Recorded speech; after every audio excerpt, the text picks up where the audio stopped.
الحمد لله وكفى وسلام على عباده الذين اصطفى أما بعد قال الله تعالى فسجد الملائكة كلهم أجمعون إلا إبليس أبى أن يكون مع الساجدين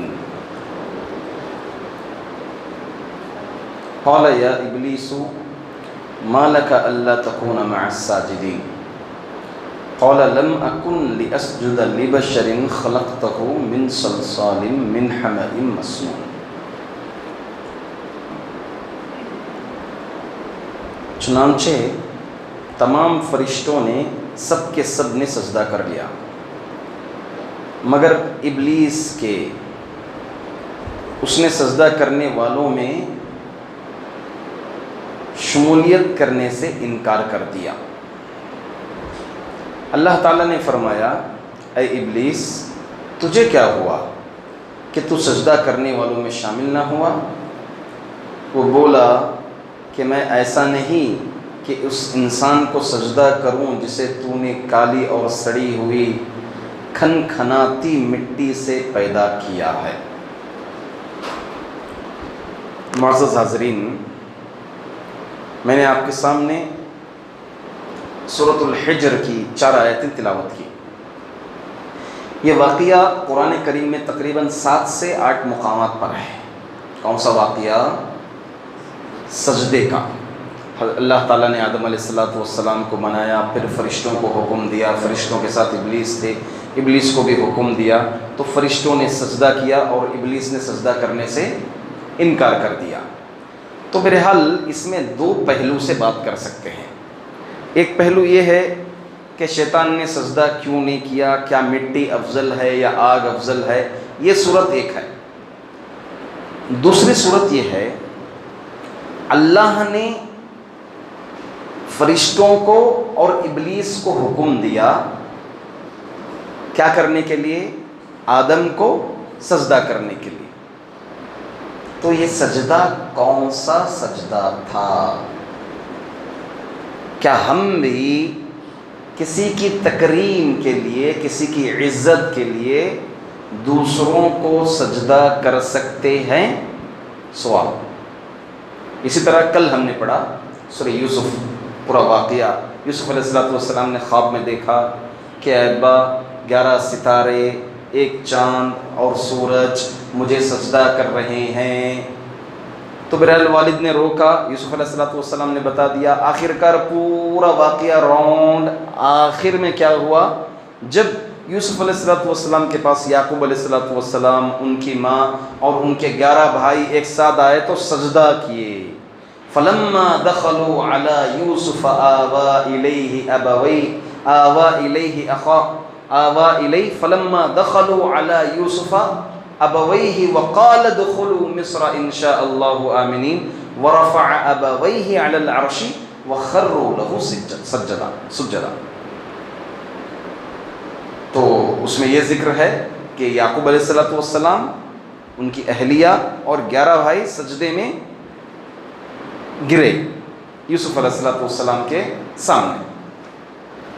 تو کیا سجدہ، دلیل یہی ہے، دلیل جو لوگ دیتے ہیں سجدہ کرنے کی قبر کے پاس ہو، کسی ولی کی قبر کے پاس، کسی بزرگ کی قبر کے پاس سجدہ جو کرنے کی دلیل ہے، بھئی اللہ نے فرشتوں کو حکم دیا آدم کو سجدہ کرنے کا، یہاں جو ہے یوسف علیہ السلام کو، یعقوب علیہ السلام، ان کے بھائی سب سجدہ کیے ہیں، تو لہٰذا ہم ولیوں کو، بزرگوں کو کیوں نہ سجدہ کرے؟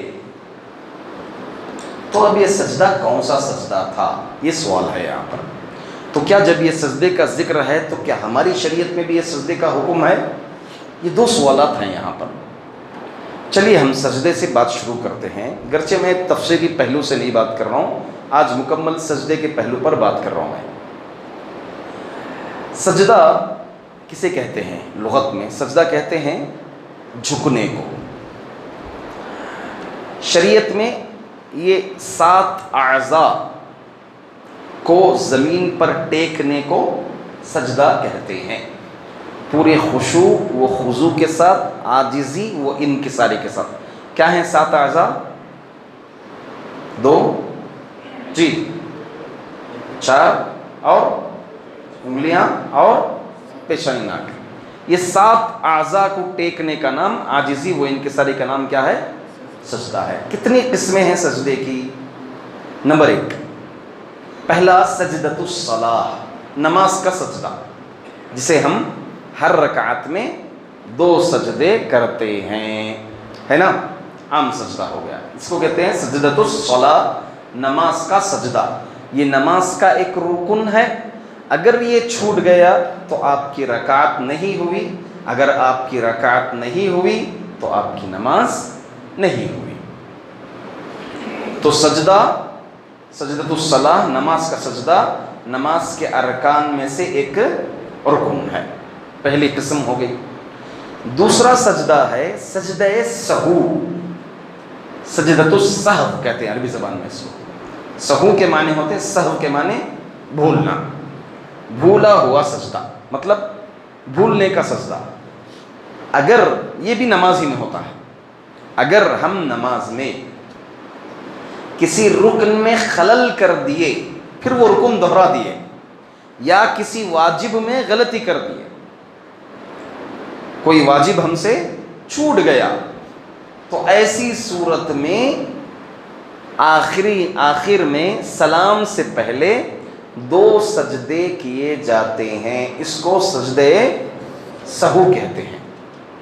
اللہ کے رسول صلی اللہ علیہ وسلم کے دور میں آپ صلی اللہ علیہ وسلم ایک بار ظہر کی نماز پڑھائے. ظہر کی نماز پڑھانے کے بعد آپ نے 2 رکعت پر سلام پھر دیا. اب ابو بکر ہیں، عمر ہیں، بڑے بڑے صحابہ ہیں. ایک صحابی تھے، ان کا لقب ذو الیدین اللہ کے رسول صلی اللہ علیہ وسلم نے رکھے. ان کے ہاتھ تھوڑے لمبے لمبے تھے، تو ہاتھ والے اللہ کے رسول صلی اللہ علیہ وسلم ان کا لقب رکھے تھے.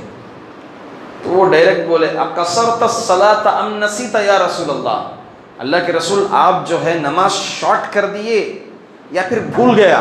اللہ اکبر. اللہ کے رسول نہیں، ما قصرت وما نسیت، نہیں بولا، برابر نماز پڑھا میں بولے.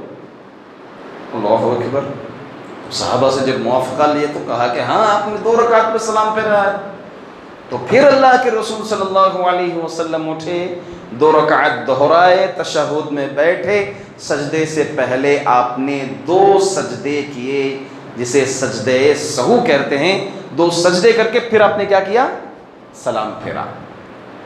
تو یہ کرنے سے نماز کی جو غلطی ہے، رکن جو چھوٹا ہے، رکن میں جو خلل آیا، غلطی کیے پھر دوہرائے رکن، یہ کلیریفیکیشن ہو جاتا ہے یہ سجدے سے. ایک حدیث میں اللہ کے رسول صلی اللہ علیہ وسلم نے یہ فرمایا کہ اگر تم نماز میں ہو، آپ ڈاؤٹ میں آ گئے، مثال کے طور پر ظہر کی نماز پڑھ رہے ہیں کہ 3ری رکعت پڑھ رہا ہوں یا 4تھی رکعت پڑھ رہا ہوں، ڈاؤٹ میں آ گئے، پڑھ ہی رہے تھے، ڈاؤٹ میں آ گیا، تو آپ کا یقین جہاں جا رہا ہے اس پہ آپ اعتماد کرو. مثال کے طور پر نہیں، پکا میں 3ری ہی پڑھ رہا ہوں، 3ری مجھے یاد ہے، 4تھی کا یاد نہیں آ رہا. نماز میں کیا یاد ہے کہ 3ری کا تو مجھے یاد ہے، تشہد سے اٹھا تھا میں، 4تھی کے اس میں ڈاؤٹ میں ہوں، 3ری پہ یقین میں ہوں. تو آپ کیا یقین کریں گے؟ 3ری ہی مان کے چلیں گے اس کو. اگر آپ کو 4تھی کا یقین ہے، ڈاؤٹ کس میں آ رہا ہے؟